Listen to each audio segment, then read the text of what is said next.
Bab 416, tanyakan pada orang yang tepat. Sosok yang rupawan berjalan masuk dari pintu. Nita lah yang tidak terlihat selama beberapa hari.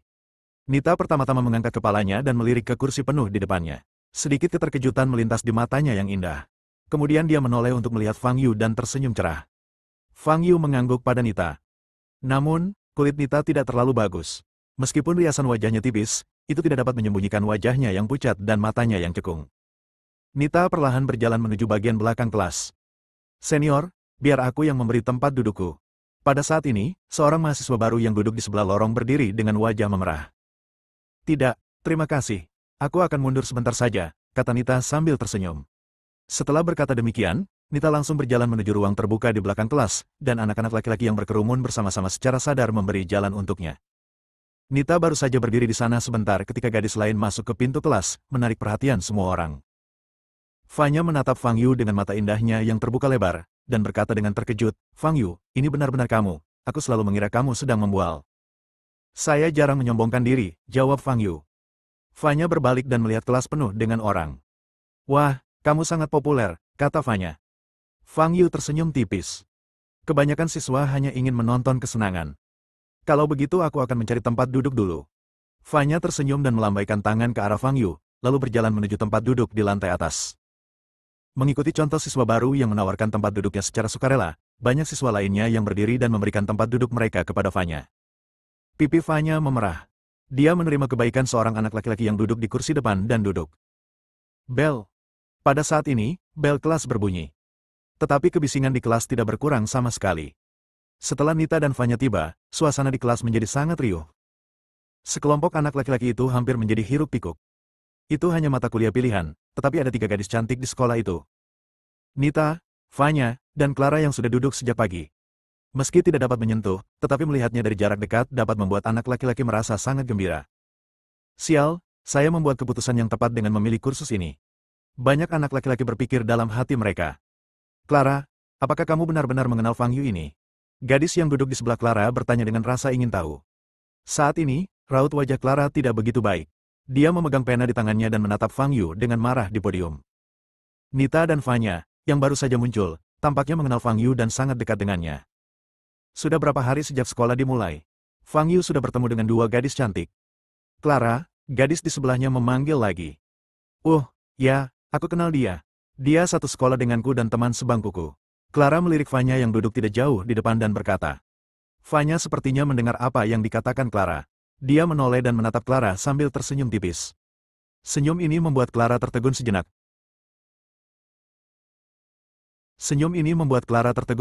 Dan kemudian ketidaksenangan di hatinya menjadi semakin kuat. Diam. Pada saat ini, suara Fang Yu tiba-tiba mencapai telinga setiap siswa yang hadir. Seolah-olah Fang Yu berdiri tepat di sampingnya. Bagaimana suaranya bisa terdengar sejauh itu? Semua siswa di kelas melihat ke arah podium di depan mereka. Nama saya Fang Yu. Saya seorang profesor tamu di sekolah sastra.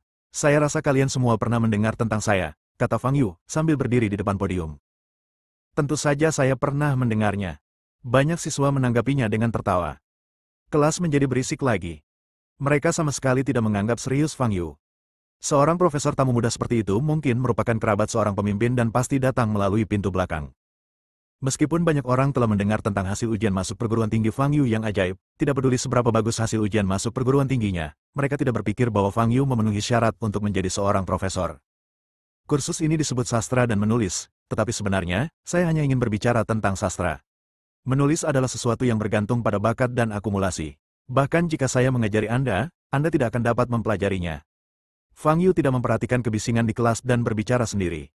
Tetapi anehnya, dia tidak berteriak ketika berbicara, melainkan suaranya terdengar jelas oleh setiap siswa. Setelah mendengar kata-kata Fang Yu, kelas segera menjadi sunyi. Apa artinya ini? Bahwa mereka tidak memiliki bakat. Banyak siswa yang tidak senang. Mereka dapat diterima di Universitas Nandu karena masing-masing dari mereka memiliki nilai bagus dalam ujian masuk perguruan tinggi. Sebagian besar dari mereka selalu menjadi siswa terbaik di kelas dari sekolah dasar hingga sekolah menengah atas dan memiliki bakat belajar yang hebat. Bahkan para profesor tua pun tidak berani mengomentari bakat mereka. Namun, kata-kata Fang Yu sangat arogan. Profesor Fang, benar, pernyataan Anda saling bertentangan. Saya tahu Anda mendapat nilai sempurna di bagian bahasa Mandarin dalam ujian masuk perguruan tinggi dan Anda menulis dengan sangat baik. Saya mengakui bakat Anda. Namun, ketika Anda berbicara tentang akumulasi, kita semua adalah orang muda berusia sekitar 20 tahun. Seberapa jauh lebih baik akumulasi Anda daripada akumulasi kami? Seorang anak laki-laki berambut pendek yang duduk di barisan depan mencibir, Anda tidak akan mengatakan bahwa Anda mulai belajar di dalam rahim ibu Anda, bukan? Begitu kata-kata itu keluar, gelak tawa pun pecah di mana-mana. Jika kau benar-benar ingin mengatakan itu, maka aku tidak punya pilihan selain mengakui bahwa kau hebat. Kata si pemuda berambut cepak dengan bangga. Suara tawa itu makin keras. Clara di belakang menggigit bibir merah mudanya, mengepalkan tinjunya, dan berkata, apakah anak ini tahu bagaimana menghormati orang lain? Apa yang dia bicarakan? Perkataan Profesor Fang tadi memang agak keterlaluan. Lagi pula, seluruh kelas diejek olehnya. Bisik gadis di sebelahnya. Fang Yu menatap anak laki-laki berambut pendek itu dan bertanya, siapa namamu? Anda ingin mengeluh bila Anda tidak bisa membantah. Pria berambut cepak itu mencibir dan menjawab, nama saya Lu Wei, dan saya mahasiswa baru di jurusan sastra Tiongkok kuno. Lu Wei, nama yang bagus sekali. Fang Yu tersenyum tipis dan berkata, alang-alang di dinding itu berat di bagian atas dan berakar dangkal. Rebung di pegunungan memiliki mulut yang runcing, kulit yang tebal, dan perut yang berongga. Kalimat ini pun sampai ke telinga setiap pelajar dengan jelas. Arti dari bait tersebut sangat jelas dan semua siswa yang hadir dapat mendengarnya secara langsung. Artinya, Lu Wei berilmu rendah, tidak punya bakat dan ilmu pengetahuan yang sebenarnya, tetapi berlidah tajam dan berkulit tebal. Reed dan Lu Wei, keduanya homofon, dan arahnya sangat jelas. Semua orang memandang Lu Wei, hanya melihat wajahnya memerah, dan untuk sesaat dia tidak bisa memikirkan bagaimana cara membantahnya. Semua orang menatap Fang Yu lagi, dan kali ini mata mereka menjadi berbeda. Fang Yu, tampaknya, benar-benar cakap dan bukan sekadar mesin penguji. Lu Wei, maaf, pertanyaan hipotetis Tuan Lu Wei tadi sangat bagus. Mengenai akumulasi, Anda berpikir bahwa akumulasi membutuhkan banyak waktu, tetapi sebenarnya tidak. Orang yang benar-benar berbakat mengumpulkan pengetahuan dengan sangat cepat. Mereka memiliki ingatan yang luar biasa dan dapat mengingat semua yang mereka lihat. Setiap kali mereka bersentuhan dengan pengetahuan baru, mereka dapat mengingatnya dengan cepat. Saya pernah mengalami hal ini sebelumnya. Lupakan saja, bakat seperti ini terlalu jauh darimu. Aku tidak akan membicarakannya lagi. Mari kita mulai kelas sastra berikutnya, kata Fang Yu. Kelas akhirnya menjadi sunyi, dan banyak siswa menatap Fang Yu, ingin melihat apa yang bisa dikatakan Fang Yu. Baiklah, kalian bisa mulai bertanya. Fang Yu tiba-tiba berkata saat ini. Para siswa tercengang. Mengapa kamu tiba-tiba bertanya? Dia jelas belum mengatakan apapun. Sastra adalah bidang yang sangat luas, dan saya tidak tahu harus bicara apa. Jadi, mari kita lakukan ini, jika Anda memiliki pertanyaan tentang sastra yang tidak Anda pahami, Anda dapat menanyakannya, dan saya akan memberikan jawabannya, kata Fang Yu. Apakah kita masih bisa mengadakan kelas seperti ini? Suasana di dalam kelas hening dan para siswa saling berpandangan. Pada saat ini, seorang gadis di barisan depan berdiri. Itu Fanya. Mata semua orang di kelas langsung tertuju pada Fanya. Profesor Fang, saya ingin bertanya, apa pendapat Anda tentang Liu Yan, seorang penulis kontroversial dalam sejarah? Tanya Fanya. Liu Yan. Fang Yu memiliki ekspresi aneh di wajahnya. Menurut penjelasan dunia sastra saat ini, Liu Yan memiliki prestasi sastra yang sangat tinggi dan meninggalkan banyak puisi dan lukisan terkenal. Karyanya yang paling terkenal adalah Festival Kesembilan Ganda. Hal yang kontroversial tentang orang ini adalah bahwa ia menjadi terkenal di usia yang sangat muda, baru 20 tahun. Semua puisi dan lukisannya yang bertahan hingga hari ini diselesaikan saat ia berusia 20 tahun. Namun saat berusia 20 tahun, Liu Yan tiba-tiba menghilang tanpa jejak. Tidak ada catatan sejarah mengenai keberadaan atau kematiannya. Kejeniusan ini baru saja lenyap dalam sungai panjang sejarah. Oleh karena itu, sebagian besar orang di komunitas sastra saat ini percaya bahwa Liu Yan tidak ada. Mungkin saja seseorang dari era itu mengumpulkan beberapa karya yang tidak ditandatangani dan membubuhkan anotasi pada karya tersebut dengan nama pena Liu Yan. Beberapa orang juga percaya bahwa Liu Yan memang ada, tetapi itu bukan nama aslinya, dan penulis aslinya mungkin tidak diizinkan untuk mengungkapkan identitasnya karena alasan tertentu. Singkatnya, ada banyak pendapat tentang Liu Yan di seluruh kalangan sejarah dan sastra Tiongkok, tetapi belum ada kesimpulan akhir. Profesor, melihat Fang Yu tertegun, Fanya bertanya lagi. Fang Yu kembali sadar dan tersenyum, kamu menanyakan pertanyaan ini pada orang yang tepat. Bab 417, aku akan mentraktirmu es krim. Semua siswa memandang Fang Yu bersama-sama. Liu Yan adalah sosok yang sangat legendaris dan kontroversial dalam sejarah, dan belum ada kesimpulannya. Mereka juga sangat tertarik dengan masalah ini. Karya Liu Yan dapat dibagi menjadi dua periode, paruh pertama dan paruh kedua. Karya-karya di paruh pertama sebagian besar berisi pujian dan lagu tentang gunung dan sungai. Fang Yu mengenal Liu Yan sebagaimana ia mengenal dirinya sendiri. Karena Liu Yan sebenarnya adalah dirinya sendiri. Lebih dari 1000 tahun yang lalu, Fang Yu untuk sementara meninggalkan kehidupan terpencilnya dan melakukan perjalanan ke dunia sekuler. Selama periode ini, Fang Yu mendapat seorang teman yang dianggap sebagai penulis hebat saat itu. Dipengaruhi oleh penulis hebat ini, Fang Yu juga mengembangkan bakatnya. Ia menulis banyak puisi dan melukis banyak lukisan pemandangan, yang semuanya ia tanda tangani dengan nama Liu Yan. Sekitar setahun kemudian, Fang Yu meninggalkan tempat itu dan Liu Yan juga menghilang. Selain Liu Yan, Fang Yu memiliki banyak identitas lain yang ada dalam sejarah. Namun, Fang Yu agak terkejut bahwa puisi dan lukisan yang ia buat dengan santai saat itu telah mencapai tingkat yang begitu tinggi di dunia sastra saat ini, dan popularitasnya bahkan jauh melampaui karya penulis besar saat itu. Menurut pendapatnya sendiri, tingkat puisi dan lukisannya tidak sebagus penulis besar itu. Namun dapat dimaklumi bahwa tingkat estetika dan apresiasi setiap era berbeda-beda. Chong Yang Ji sebenarnya bukan mahakarya Liu Yan. Karya terbaiknya seharusnya adalah puisi yang sempurna. Setelah mendengarkan pidato panjang Fang Yu, seluruh kelas menjadi sunyi. Semua murid menatap Fang Yu dengan tatapan kosong, mata mereka penuh dengan keterkejutan. Alasan mereka memilih kelas Fang Yu hanya untuk ikut bersenang-senang. Selain itu, mereka juga berpikir kelas Fang Yu mudah, yang akan memudahkan mereka untuk membolos di masa mendatang. Tetapi tingkat kesusastraan yang ditunjukkan Fang Yu benar-benar berbeda dari apa yang seharusnya dimiliki oleh orang seusianya. Saya tidak akan mengatakan apakah dia telah mencapai tingkat profesor, tetapi setidaknya dia jauh melampaui para mahasiswa ini. Dia dapat mengutip berbagai kiasan dan puisi sesuka hati, dan analisisnya terhadap karya Liu Yan sangat tajam. Profesor Fang ini, tampaknya tidak benar-benar ada di sini untuk membuat orang tertawa. Fanya, yang mengajukan pertanyaan itu, juga sedikit tertegun saat ini. Dia berdiri dan menanyakan pertanyaan ini, sebenarnya dia terutama ingin bertanya kepada Fang Yu apakah menurutnya Liu Yan benar-benar ada. Namun tanpa diduga, Fang Yu menganalisis dan mengevaluasi karya Liu Yan dalam periode waktu yang berbeda, yang membuat semua orang tercengang. Namun, menurut saya pencapaian sastra Liu Yan tidak setinggi yang dipuji orang saat ini. Alasan mengapa puisinya begitu terkenal adalah karena sifatnya yang kontroversial sebagai pribadi, komentar Fang Yu. Lalu, Profesor Fang, apakah menurutmu Liu Yan benar-benar ada? Fanya menanyakan pertanyaan yang ingin dia tanyakan di awal. Liu Yan tidak ada, tetapi penulis puisi dan lukisan itu ada, jawab Fang Yu. Jadi, apakah itu berarti Liu Yan hanyalah nama pena? Apakah penulisnya benar-benar orang lain? Kata Fanya. Fang Yu mengangguk. Mengapa penulis asli melakukan ini? Bukankah lebih baik menandatangani puisi dan lukisan yang luar biasa dengan nama aslinya? Bukankah para sastrawan di masa lalu bangga akan hal ini? Fanya bertanya dengan ragu. Itu hanya berlaku bagi kebanyakan orang terpelajar. Sebagian orang tidak selalu ingin menjadi terkenal, kata Fang Yu sambil tersenyum. Terima kasih, Profesor Fang. Fanya membungkus sedikit pada Fang Yu dan duduk.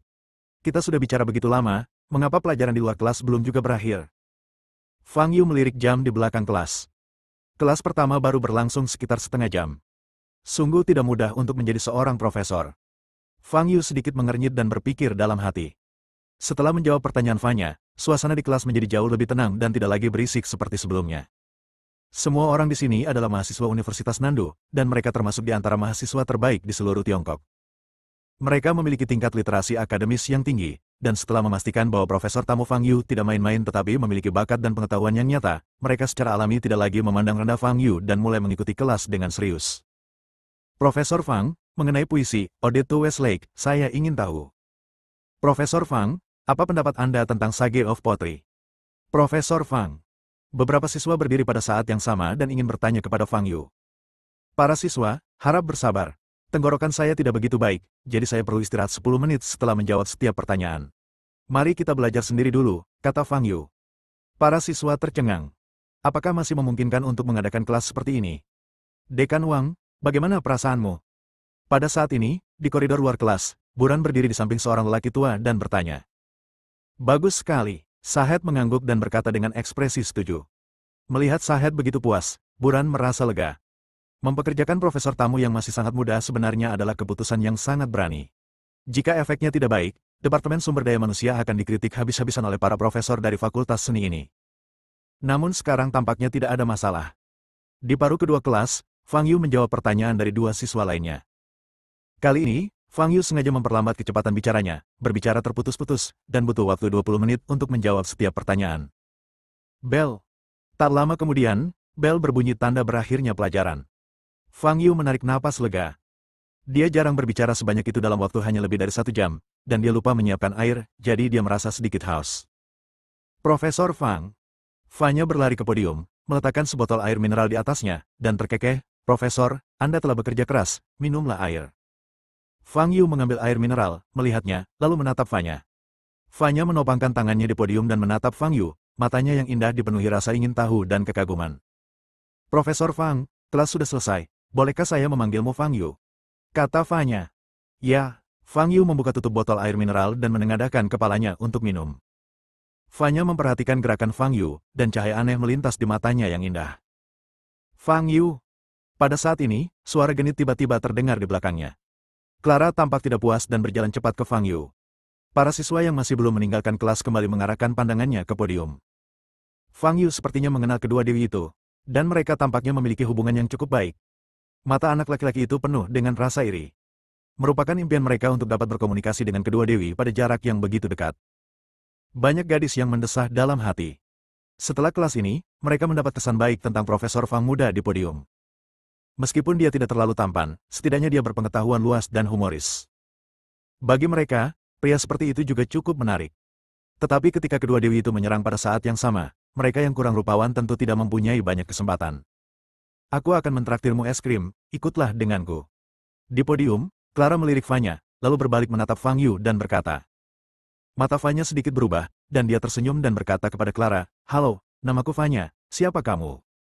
"Namaku Clara, dan aku teman sebangku Fang Yu di sekolah menengah," kata Clara dengan marah. Akan tetapi, dia segera menyadari bahwa nada bicaranya tidak sopan, dan ekspresinya menjadi sangat melunak. "Teman sebangkuku waktu SMA." Fanya tampak sedikit terkejut. Ya, Clara tidak ingin berbicara lebih banyak kepada Fanya. Dia menoleh untuk melihat Fang Yu dan berkata, "Fang Yu, ayo cepat pergi. Toko makanan penutup di sekolah akan segera penuh. Aku minum air dulu." Fang Yu mengambil botol air mineral yang diberikan Fanya, mendongakkan kepalanya, dan meneguk lebih dari setengahnya dalam sekali teguk. Fanya memperhatikan Fang Yu minum air, dan ekspresi kemenangan segera terpancar di matanya. ayo pergi, kata Clara dengan tidak sabar. "Apakah kalian ingin pergi bersama?" Fang Yu memandang Fanya dan bertanya. Fanya menggelengkan kepalanya pelan dan berkata, "Aku masih ada urusan lain, jadi aku tidak akan pergi. Aku akan mentraktirmu lain kali." Setelah mengatakan itu, Fanya tersenyum main-main, berbalik dan berjalan keluar pintu kelas. Fang Yu menatap kepergian Fanya dengan matanya yang sedikit menyipit. Fanya berjalan keluar pintu kelas, segera meninggalkan pandangan anak-anak laki-laki itu, dan berjalan ke sudut tangga gedung pengajaran. Dia mengeluarkan telepon genggamnya dari sakunya. Dia sudah minum air suci. "Kamu bisa persiapkan upacaranya dulu, dan aku akan segera melaksanakannya saat aku kembali." Pada saat ini, ekspresi Fanya sangat dingin, tidak lagi selembut dan semenarik sebelumnya. "Fang Yu, siapa Fanya? Bagaimana kau mengenalnya? Mengapa dia menghadiri kelasmu? Bukankah kau tidak pernah datang ke sekolah sebelumnya?" Pertanyaan Clara datang seperti rentetan bola meriam. Tetapi Fang Yu mengabaikannya dan menatap botol air mineral di tangannya. Bab 418, Identitas Fanya. Botol air mineral ini jelas bukan air biasa, tetapi rasanya tampaknya tidak jauh berbeda. Namun, dilihat dari identitas Fanya, botol air ini kemungkinan besar berhubungan dengan jiwa. Tetapi ketika Fang Yu melihat ke dalam dirinya, dia tidak menyadari sesuatu yang aneh. "Kau, apa bagusnya sebotol air mineral?" Hanya karena diberikan oleh Fanya, Clara menoleh dan melihat ekspresi Fang Yu yang fokus, wajahnya memerah karena marah. Fang Yu meletakkan air mineralnya, melirik Clara, dan bertanya, "Kita mau makan es krim di mana?" "Tepat di seberang kafetaria sekolah," kata Clara dengan tidak senang. Ketika keduanya berjalan menyusuri gedung pendidikan, sebagian besar mahasiswa telah pergi dan gedung tersebut tampak sangat sepi. "Fang Yu, ternyata prestasi sastramu sangat tinggi. Bagaimana kamu mengumpulkannya?" Clara tiba-tiba berkata sambil berjalan. "Bukankah aku sering membaca novel sebelumnya? Begitulah caraku mengumpulkan pengetahuan." Fang Yu menjawab dengan nada tidak setuju. "Bagaimana mungkin? Semua yang kau baca adalah novel detektif. Bagaimana itu bisa meningkatkan literasi sastramu?" Clara mengerutkan kening. Sementara keduanya berbicara, mereka berjalan ke lantai pertama. Di tangga lantai pertama, ada sesosok tubuh yang berdiri. Itu adalah Nita. "Tuan Fang, bolehkah saya bicara dengan Anda?" tanya Nita sambil menggigit bibir merah mudanya pelan. Fang Yu tertegun sejenak, lalu mengangguk dan berkata, "Aku baru saja akan pergi ke toko makanan penutup untuk makan es krim, ayo pergi bersama." "Fang Yu," Clara berbalik dan melotot ke arah Fang Yu.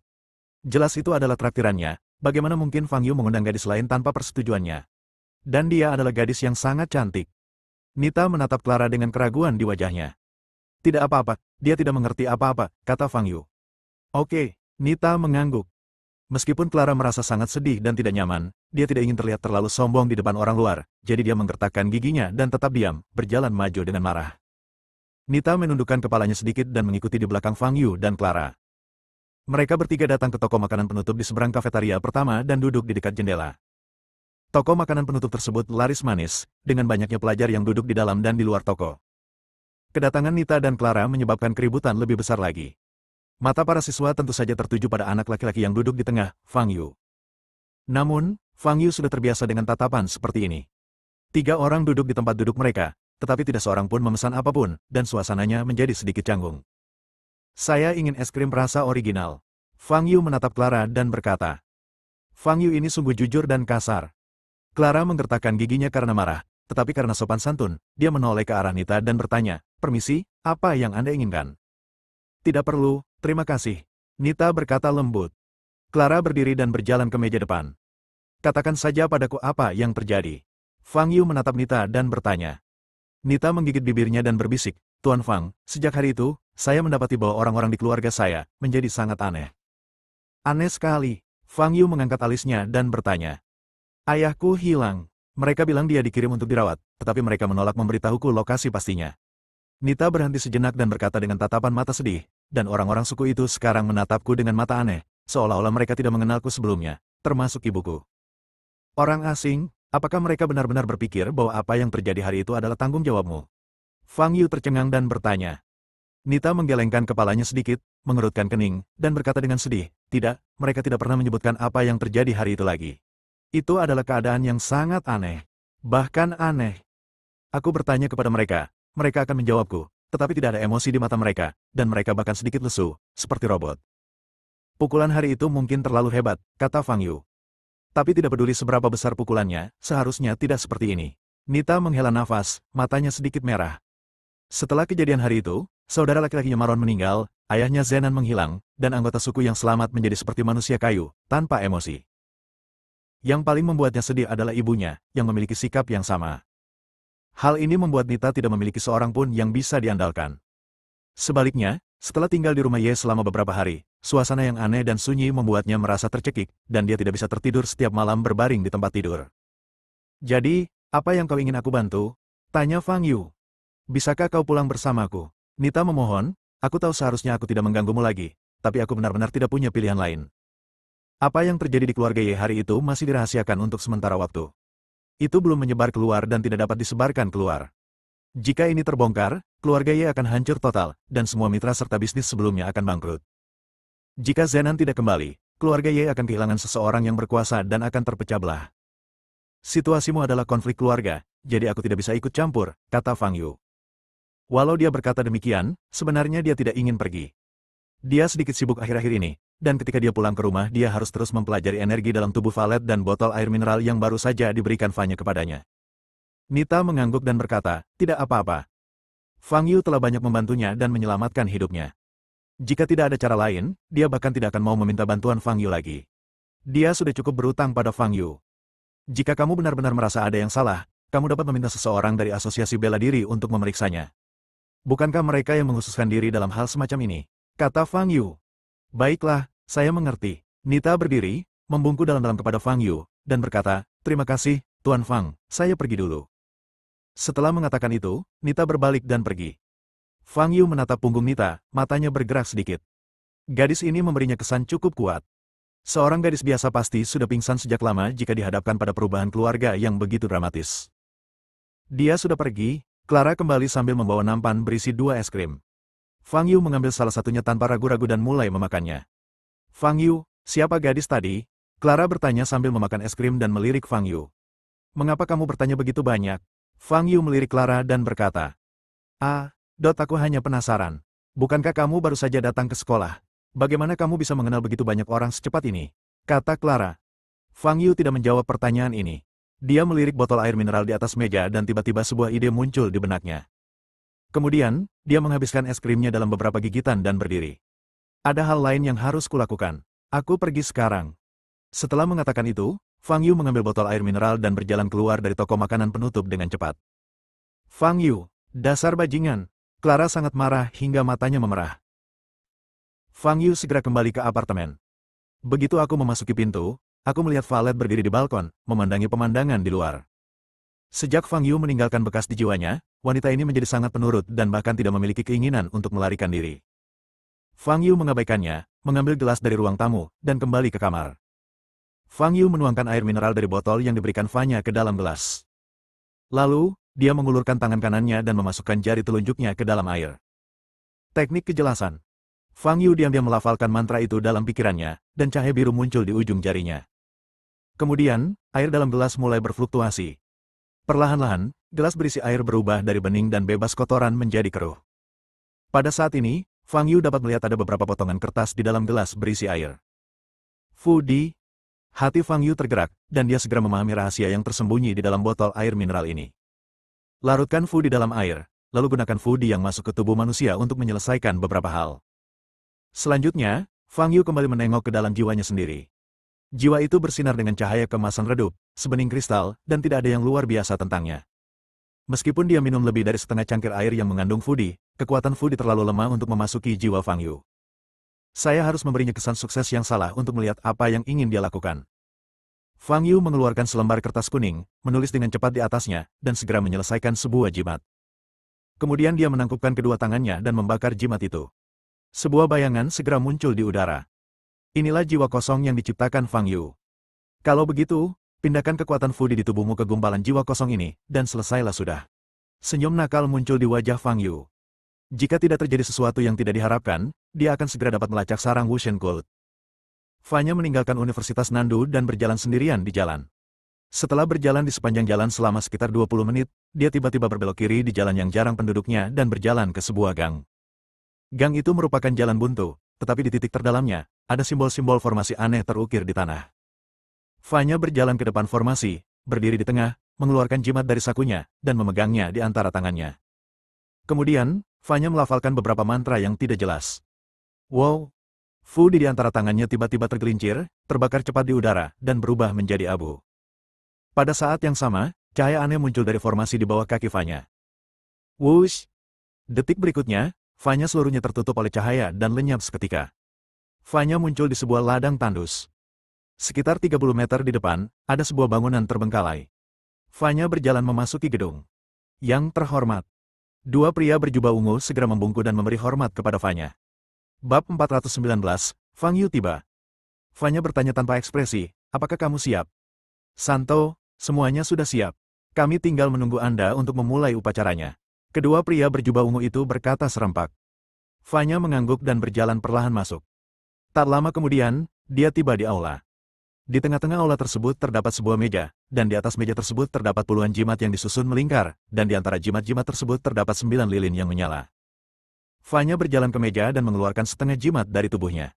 Separuhnya lainnya telah dilarutkan ke dalam air mineral menggunakan teknik khusus dan ditelan oleh Fang Yu. Sekarang, dia hanya perlu meletakkan sisa setengah jimat itu di atas lilin dan membakarnya menjadi abu, dan seluruh jiwa Fang Yu akan terbakar pada saat yang sama. Fanya memegang setengah jimat. Dia tidak berekspresi sampai sekarang, tetapi sekarang sedikit keraguan muncul di matanya yang indah. Setelah bertemu Fang Yu beberapa kali, dia menemukan bahwa Fang Yu tidak sekejam dan sekejam yang dikatakan Uskup Agung. Sebaliknya, dia menganggap Fang Yu adalah orang yang sangat menarik. Akan tetapi, menurut perkataan Uskup Agung, Fang Yu adalah orang yang sangat jahat, bahkan konon keberadaannya akan membuat dewa penyihir merasa tidak nyaman. Membunuh Fang Yu adalah kehendak dewa penyihir. Memikirkan hal ini, tatapan mata Fanya menjadi tegas. Sejak dia terpilih menjadi orang suci, dia sudah menjadi putri dewa penyihir. Dia tidak boleh menentang keinginan dewa penyihir. Santo, upacara dapat dimulai sekarang. Pada saat ini, dua pria berjubah ungu di belakangnya berbicara. Tatapan mata Fanya tampak penuh tekad saat dia perlahan mengulurkan setengah jimat itu ke atas lilin. Jika pikiranmu tidak tenang, efek sihir akan sangat berkurang. Seharusnya aku sudah memberitahumu ini sejak lama. Pada saat ini, suara laki-laki tua tiba-tiba muncul di benak Fanya. Uskup Agung. Jantung Fanya bergetar hebat. Uskup Agung, saya. Mundurlah dan simpan jimat itu dengan aman. Aku telah mengirim seseorang untuk melaksanakan upacara itu untukmu, kata Uskup Agung. Aku mengerti. Fanya menundukkan kepalanya, mengambil kembali Fu Di, dan mundur 2 langkah. Sebagai orang suci agama kita, mengapa Anda bimbang dalam masalah ini? Nada bicara Uskup Agung tiba-tiba menjadi tegas. Fang Yu adalah orang jahat yang secara khusus ingin disingkirkan oleh Wusen kita. Jika dia hidup, dia akan menjadi penghalang terbesar bagi agama Wusen kita untuk memulihkan cahaya. Saya telah mengatakan ini kepada Anda sekali, mengapa Anda tidak mengerti? Fanya menundukkan kepalanya, tubuhnya sedikit gemetar, dan berkata, Uskup Agung, setelah beberapa kontak, saya menemukan bahwa Fang Yu tidak seperti yang Anda katakan. Bodoh, bagaimana mungkin orang seperti Fang Yu membiarkanmu melihat wajah aslinya dengan begitu mudah? Uskup Agung memarahi, kamu telah menjadi orang suci di gereja kami selama 10 tahun, tetapi pikiranmu masih sangat naif. Aku sangat kecewa. Maafkan saya, Uskup Agung. Fanya berlutut di tanah. Uskup Agung itu terdiam beberapa detik dan berkata, tidak apa-apa. Anda tidak cocok menjadi orang suci karena sifat Anda. Saya baru saja menemukan kandidat baru untuk orang suci dan dia akan segera menggantikan Anda. Saya mengerti, jawab Fanya. Selain itu, kultus Dewa Penyihir baru-baru ini mendapatkan sekutu baru. Dia akan datang ke tempatmu dan kau bisa menemuinya nanti, kata Uskup Agung. Klan Xuan Ming, Fanya bertanya. Tidak, itu sekutu baru. Mereka menyebut diri mereka sebagai Dewa Abadi. Uskup Agung berkata, mereka menyediakan sejenis pil yang dapat meningkatkan kekuatanmu setelah meminumnya. Aku membiarkan banyak pengikutku meminumnya, dan efeknya sangat bagus. Kau bisa meminumnya nanti. Baiklah, jawab Fanya. Suara Uskup Agung menghilang. Fanya berlutut di tanah tanpa bergerak, dan berdiri setelah lebih dari 10 detik. Wajahnya menjadi sedikit pucat, tetapi dia merasa lega. Gelar Santo telah tergantung di kepalanya selama 10 tahun. Selama periode ini, dia tidak dapat melakukan banyak hal. Jika bukan karena misi ini, dia tidak akan bisa bepergian terlalu jauh dari markas besar kultus Wushen. Setelah berhubungan dengan dunia luar, dia menyadari bahwa kehidupan sebelumnya begitu gelap. Jika dia bisa memilih lagi, dia lebih suka menjadi orang biasa dan menjalani kehidupan biasa. Karena itu, keputusan Uskup Agung membuatnya senang. Selama dia menanggalkan gelar orang suci, dia tidak perlu terlalu berhati-hati lagi dan dapat melakukan banyak hal yang tidak dapat dia lakukan sebelumnya. Santo, Uskup Agung berkata dia telah mengirim orang. Pada saat ini, dua pria berjubah ungu maju dan berkata, aku tahu, tunggu saja di sini, kata Fanya. Tepat saat dia selesai berbicara, tiga sosok muncul dari semak-semak di luar gedung.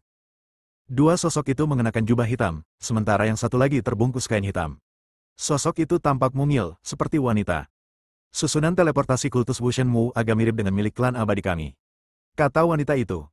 Haha, mungkin 1000 tahun yang lalu, kita benar-benar satu keluarga. Salah satu pria berjubah hitam tertawa. Mungkin, jawab wanita itu, tetapi ada ekspresi penghinaan dan rasa jijik yang jelas di matanya. Apakah manusia rendahan layak memiliki hubungan dengan makhluk abadi? Mereka bertiga berjalan menuju gedung bersama-sama dan masuk. Santo, kedua pria berpakaian hitam itu memanggil dengan lembut ketika mereka melihat Fanya dengan sikap acuh tak acuh. Mereka adalah Kardinal Hitam, yang statusnya di Sekte Wushen hanya berada di bawah Uskup Agung, jadi tentu saja mereka tidak perlu menghormati Fanya. Uskup Agung meminta kami untuk melakukan upacara berikutnya atas nama Anda. Salah satu pria berpakaian hitam melangkah maju. Fanya menyerahkan setengah fudi. Lelaki berpakaian hitam itu menerimanya, lalu berjalan ke meja sambil melafalkan beberapa mantra ajaib dalam hati. Jiwa yang terbakar, bangunlah. Setelah beberapa saat, dia berteriak keras dan meletakkan setengah jimat itu di atas lilin. Wow! Fudi langsung terbakar menjadi abu dengan kecepatan yang sangat cepat. Proses pembakaran jimat ini juga melambangkan terbakarnya jiwa yang mengandung separuh jimat lainnya. Fanya menatap pemandangan itu dengan linglung, matanya berkedip-kedip. Fang Yu di kelas hari ini sangat menyentuh hatinya. Mulai sekarang, aku tidak akan pernah melihat Fang Yu lagi. Di apartemen, Fang Yu yang sedang berbaring di tempat tidur tiba-tiba duduk. Jiwa kosong yang diciptakannya tiba-tiba terbakar dan menghilang dalam waktu yang sangat singkat. Namun dia masih menangkap jejak kekuatan jiwa yang datang dari udara. Kali ini kau tidak akan bisa melarikan diri. Senyum dingin muncul di wajah Fang Yu. Setelah separuh jimat itu terbakar habis menjadi abu, lelaki berjubah hitam itu berkata dalam hatinya, Uskup Agung, upacara telah selesai. Saya tidak merasakan sesuatu yang aneh. Jiwa Fang Yu telah terbakar. Jika Anda khawatir, Anda dapat mengirim seseorang untuk memeriksa kondisi Fang Yu. Baiklah, selanjutnya mari kita perkenalkan Sang Santo kepada orang-orang dari ras abadi, kata Uskup Agung. Ya. Pria berjubah hitam itu berjalan kembali dari meja, menatap wanita itu, lalu menatap Fanya, dan memperkenalkan, ini adalah Nona Surti dari klan abadi. Dia mewakili klan abadi dan telah mencapai kesepakatan kerjasama dengan kultus Wushen kami. Tuan Surti, Fanya menatap wanita di depannya. Ini adalah gadis suci dari Sekte Wushen kami. Pria berjubah hitam itu memperkenalkan Surti. Santo, aku mengerti. Surti mengangguk dan melepaskan kain hitam yang melilit kepalanya, memperlihatkan mata ketiga di dahinya. Ketika Fanya melihat mata ini, ekspresinya berubah. Surti tersenyum tipis dan menuangkan 3 pil hitam seukuran ibu jari dari botol labu kecil. 1 pil untuk kalian masing-masing. Pil itu dapat meningkatkan tubuh fisik dan kekuatan kalian hingga batas maksimal. Surti menyerahkan 3 pil itu kepada dua pria berjubah ungu dan Fanya. Karena Uskup Agung telah memberikan instruksi sebelumnya, dua pria lainnya berjubah ungu menelan pil tersebut tanpa ragu-ragu.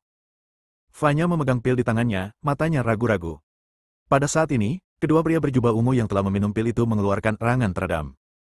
Ah! Kedua lelaki itu meraung kesakitan, tubuh mereka membengkak dan wajah mereka dipenuhi urat biru. Puluhan detik kemudian, keduanya berhenti meraung. Saat ini, tubuh mereka telah meregang seperti bola daging, dan mata mereka bersinar merah. Mereka tidak tampak seperti orang normal, tetapi lebih seperti binatang buas. Apakah pil ini benar-benar hanya meningkatkan kekuatan seseorang? Fanya menatap Surti, lalu menatap dua pria berjubah hitam lainnya. Santo, Uskup Agung telah memerintahkan agar Anda segera meminum pil itu. Pria berjubah hitam itu berkata sambil tersenyum dingin. Mereka jelas-jelas sudah gila, ada yang salah dengan pil ini, kata Fanya dengan wajah pucat. Kau benar, ini adalah efek yang diinginkan Uskup Agung. Mulai sekarang, semua anggota kultus Wushen, di bawah uskup berjubah hitam, harus meminum pil ini. Pria berjubah hitam itu berkata tanpa emosi, dengan cara ini, kau akan lebih patuh. Setelah mendengar kata-kata ini, hati Fanya tenggelam ke dasar. Dia tidak pernah menyangka bahwa Uskup Agung akan melakukan hal seperti itu. Dia benar-benar akan mengubah para pengikut kultus Wushen menjadi monster seperti itu. Ambillah dengan cepat dan jangan melanggar perintah Uskup Agung. Pria berjubah hitam itu mendesak. Tidak, aku tidak bisa. Fanya menggelengkan kepalanya pucat. Kau tidak punya pilihan lain. Wajah lelaki berjubah hitam itu tiba-tiba berubah dingin dan dia melangkah maju. Surti, yang berdiri di samping, menyaksikan adegan ini dengan tatapan menggoda di matanya. Dia senang melihat manusia saling membunuh. Pria berjubah hitam itu berjalan mendekati Fanya dalam 3 atau 2 langkah, meraih tangannya, dan memasukkan pil di tangannya ke dalam mulut Fanya. Boom! Pada saat ini, sebuah sosok jatuh dari langit dan mendarat di ruang terbuka di depan gedung dengan suara teredam. Semua orang di gedung itu berbalik dan melihat ke belakang.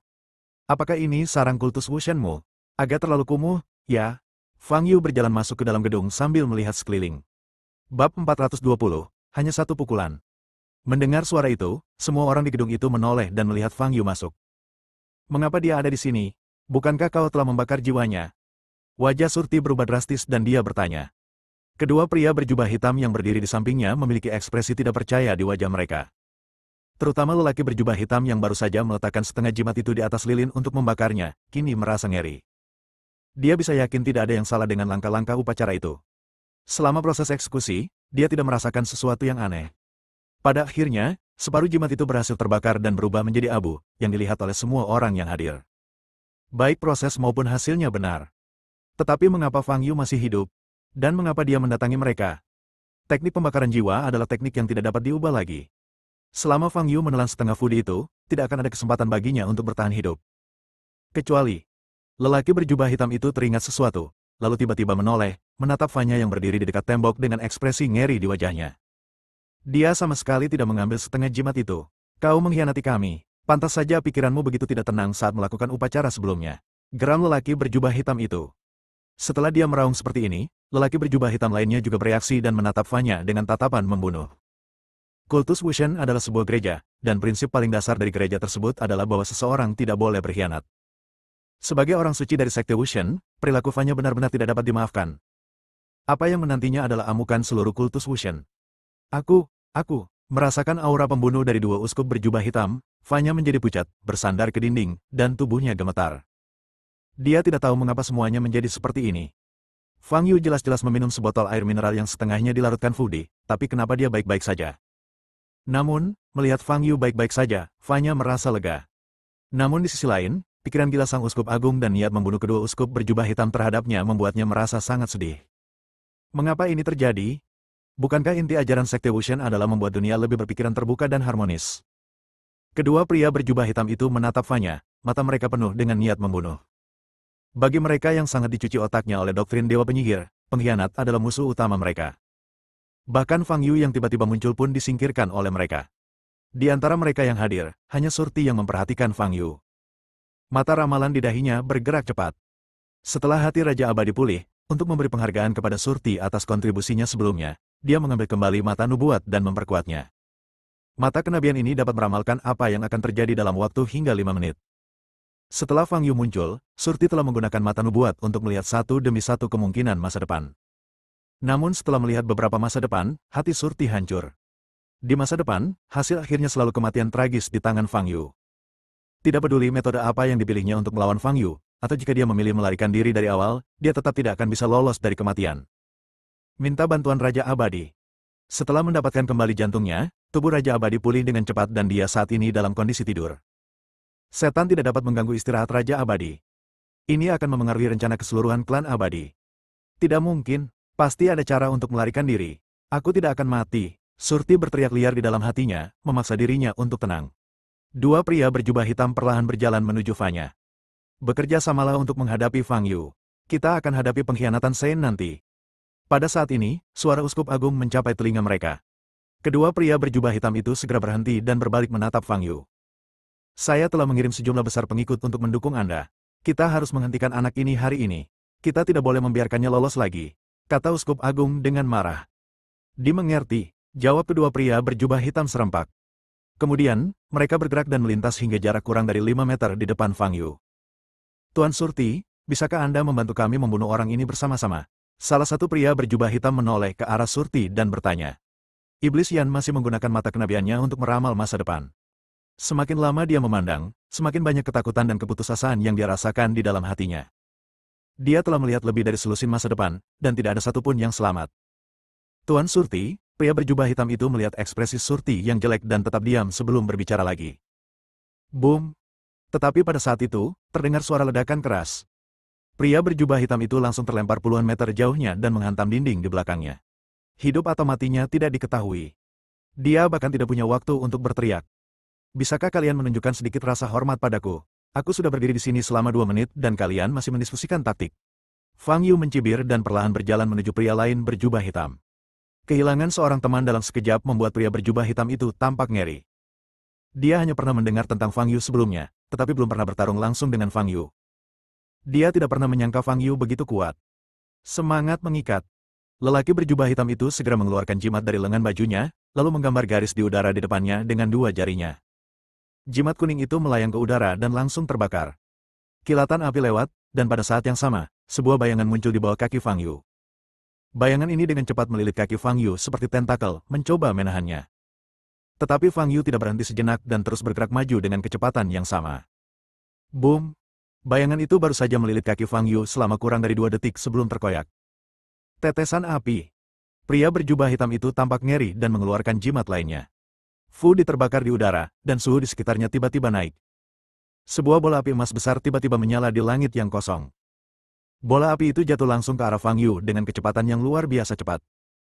Detik berikutnya, Fang Yu sepenuhnya dilalap api. Memanfaatkan kesempatan ini, pria berjubah hitam itu bergerak dan cepat menjauhkan diri dari Fang Yu. Sebagai uskup berjubah hitam, metode bertarungnya hanya menggunakan jimat dan mantra, dan kekuatan fisik serta keterampilan bertarung jarak dekatnya cukup rata-rata. Jika Fang Yu mendekatinya, dia akan berada dalam situasi yang sangat pasif. Pada saat ini, 2 pria berjubah ungu yang telah meminum pil dan dikendalikan oleh serangga beracun bergegas menuju api tempat Fang Yu berada. Mereka dapat merasakan ada kehidupan dalam api itu. Hanya dalam waktu 2 atau 3 detik, mereka menyerbu ke arah api dan meninjunya dengan tangan besi. Boom! Pada saat itu, api tiba-tiba meledak. Api yang membakar menyebar ke segala arah. Gelombang udara yang kuat tidak hanya meniup api, tetapi juga meniup 2 pria berjubah ungu yang baru saja mendekat. Sosok Fang Yu muncul, masih tanpa cedera. Dia menoleh dan menatap laki-laki berjubah hitam yang sudah berjarak puluhan meter darinya. Pada saat itu, laki-laki berjubah hitam itu membuat gerakan tangan, seolah-olah sedang melakukan sihir. Fang Yu sedikit mengernyit dan mengulurkan jarinya. Wush! Cahaya kemasan muncul di ujung jari. Seberkas cahaya kemasan menyambar udara dan langsung menembus dada kiri lelaki berjubah hitam itu. Mata pria berjubah hitam itu terbelalak, wajahnya penuh ketakutan dan ketidakpercayaan. Sedikit lagi, dia bisa melakukan metode rahasia kultus Wushen. Tapi sekarang, semuanya sudah berakhir. Lelaki berjubah hitam itu membeku dan menghentikan semua gerakannya. 2 detik kemudian, dia perlahan mencondongkan tubuh ke depan dan jatuh ke tanah. Lubang berdarah di dada kiri mengeluarkan darah. Mengaum. Pada saat ini, 2 pria berjubah ungu yang dikendalikan oleh serangga beracun tiba-tiba melompat dan bergegas menuju Fang Yu lagi. Basis kultivasi mereka sendiri tidak lemah, dan keduanya berada di puncak alam Grandmaster. Setelah meminum pil itu, kekuatan fisik mereka meningkat ke tingkat yang mengerikan. Pukulan berkekuatan penuh mereka cukup untuk mengubah seluruh bangunan menjadi reruntuhan. Dan kecepatan mereka sama sekali tidak sesuai dengan bentuk tubuh mereka, sangat cepat. Dalam sekejap mata, mereka menyerbu ke arah Fang Yu dan menghancurkan kepalanya dengan seluruh kekuatan mereka lagi. Tubuh Fang Yu tampak tidak bergerak, tetapi saat tinjunya hendak menyentuhnya, luput. Boom! Walaupun kedua pukulan itu tidak mengenai Fang Yu, tapi kekuatan pukulan itu sendiri sudah cukup untuk membuat bangunan yang sudah bobrok itu berguncang terus-menerus. Fang Yu menundukkan tubuhnya sedikit, dan aura kuat tiba-tiba keluar dari tubuhnya. Dia mengulurkan tangan kirinya yang bersinar dengan cahaya kemasan redup dan menghantamkannya ke dada lelaki berjubah ungu di sebelah kiri. Pada saat yang sama, telapak tangan kanan dengan cahaya kemasan menamparkan perut pria berjubah ungu di sebelah kanan. Boom! Tubuh kedua pria berjubah ungu itu meledak di udara. Anggota tubuh yang patah dan daging beterbangan di mana-mana. Setelah dirasuki serangga beracun, dua orang yang kekuatan fisiknya telah meningkat ke tingkat batu mati begitu saja. Cukup satu pukulan. Bersambung.